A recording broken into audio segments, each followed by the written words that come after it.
محترم سامعین، سلام علیکم۔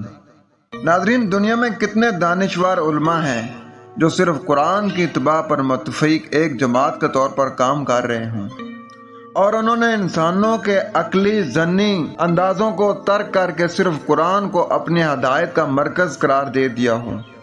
کوئی جماعت نظر نہیں آتی، سب اپنی عقل کو یا روایات کو معیار مانتے ہیں۔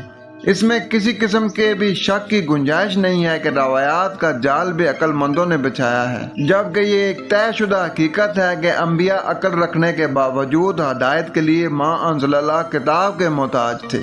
یہ ان کی ذاتی کتاب نہیں تھی، اس لیے دنیا کے دوسرے عقل مندوں کے لیے چیلنج تھا کہ اگر تم اس کو اللہ کی کتاب نہیں مانتے تو اس جیسی کتاب تم بھی بنا لاؤ۔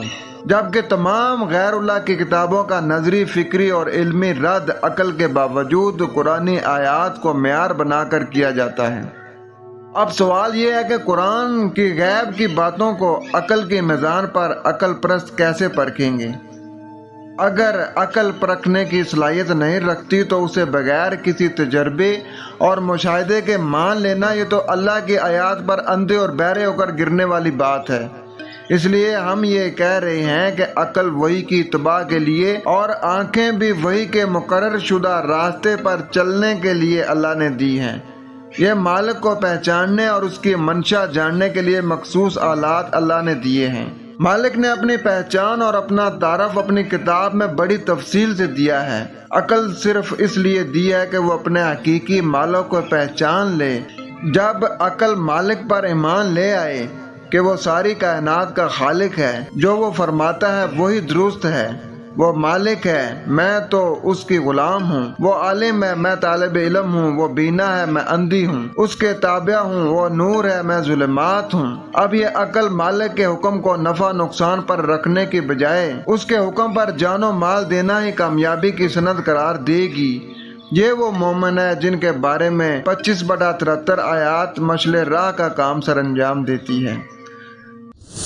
جب مومنوں کو اللہ کی آیات کے خلاف کرنے کی کوشش کی جاتی ہے تو یہ ایمان والے اپنے رب کے آیات کے خلاف غیر اللہ کی تعلیم پر اندھے اور بہرے ہو کر گرنے والے نہیں، کیونکہ ان کے سامنے ان کا دانا و بینا مالک یعنی اس کا نازل کردہ نور قرآن ایک پیمانہ ہے جس پر اپنی عقل اور دوسروں کی عقلوں کو چیک کرنا ہے، لہذا عقل معیار نہیں، یہ قرآن کے تابع ہے۔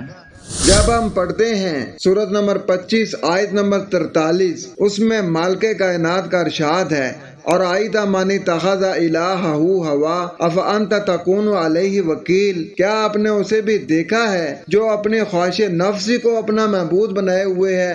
کیا آپ اس کے ذمہ دار ہو سکتے ہیں؟ تو پتہ چلا کہ اپنے خواہش نفس کو اپنا رب نہیں بنانا بلکہ عقل سے کام لینا ہے، اور قرآن کو پیمانہ بنا کے عقل سے کام لینا ہے۔ قرآن آپ کو بالکل صراط المستقیم پہ لے کے جائے گا۔ اپنا خیال رکھیں، والسلام۔